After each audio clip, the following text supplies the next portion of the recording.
In this recorded lecture, we are going to talk about how enzymes are regulated.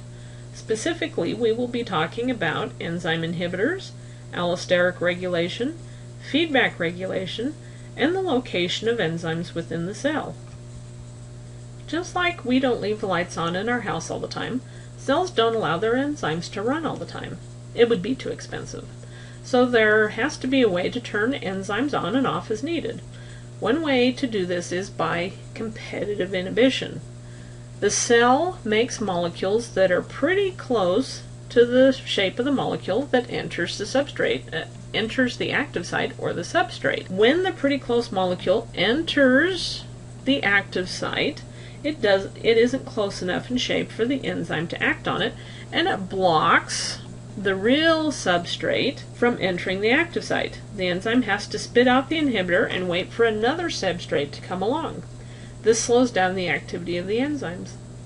Some molecules bind to the active sites permanently. The enzyme can't spit it out, and the active site is permanently blocked. So the cell has to take the enzyme inhibitor complex apart and build a new enzyme. If too much of this inhibitor, or poison, gets into the cell doesn't have time to remake new enzymes and it dies.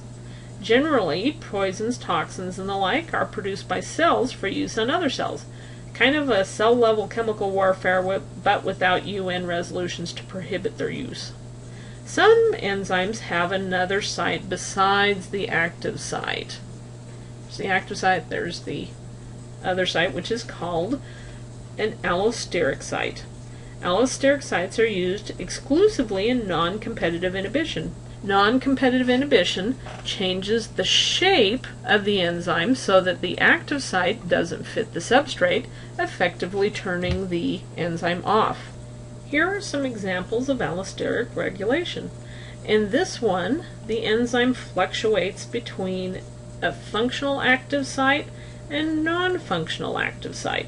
An activator will bind to the allosteric site and freeze the enzyme into the shape with the functional active sites, turning the enzyme on. An inhibitor would bind to the active site, freezing the enzyme into the shape with the non-functional active sites, turning the enzyme off. Here is another interesting example of allosteric regulation, that of cooperativity. This happens in this example if the enzyme happens to be briefly turned on and a substrate binds to one of the four sites. This freezes the shape of the enzyme until all of the other three active sites are filled. Then the substrates are acted on, the products spit out, and the enzyme goes back to flipping on and off randomly. Kind of cool, huh? Metabolic pathways are a series of enzymes which act like an assembly line. The product of the first enzyme is the reactant of the second enzyme. The product of the second enzyme is the reactant of the third enzyme, and so on until we get to the end product. In pathways like this, often the end product of the pathway is an allosteric inhibitor of the first enzyme in the pathway. This is a way for the cell to know when it has made enough of the end product. As the concentration of the end product builds up, the more likely the first enzyme is to be shut off. Once the end product has been used and the concentration drops, the end product falls out of the first enzyme and the assembly line starts up again. We call this process feedback regulation. So where is all of this nonsense happening in the cell? Are enzymes just randomly floating around in the cytoplasm? That wouldn't be very efficient. Instead, the cell embeds enzymes of metabolic pathways into membranes. That keeps them bolted to the assembly line floor, so to speak, so they stay in order.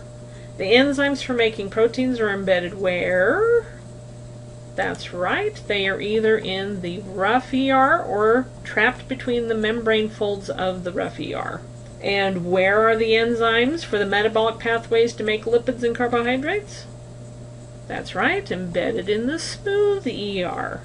Where are the enzymes for metabolic pathways for modifying macromolecules? That's right, embedded in the membranes of the Golgi. Where are the enzymes for the metabolic pathways for aerobic respiration? Well, we haven't talked about aerobic respiration yet. That would be the next chapter. But they are embedded in the folds of the membranes in mitochondria, also called the cristae. Well, that's it for this concept. Be sure to write down any questions you have so that you can remember to ask me them in lecture.